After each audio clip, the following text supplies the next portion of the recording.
أعوذ بالله من الشيطان الرجيم. بسم الله الرحمن الرحيم. إن الإنسان لربه لكنود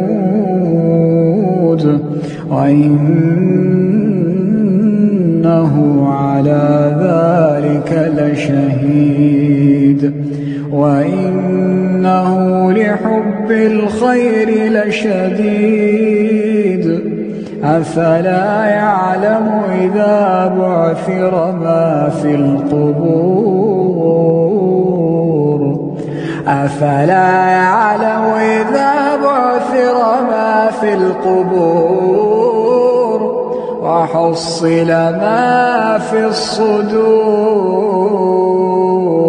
إن ربهم بهم يومئذ لخبير.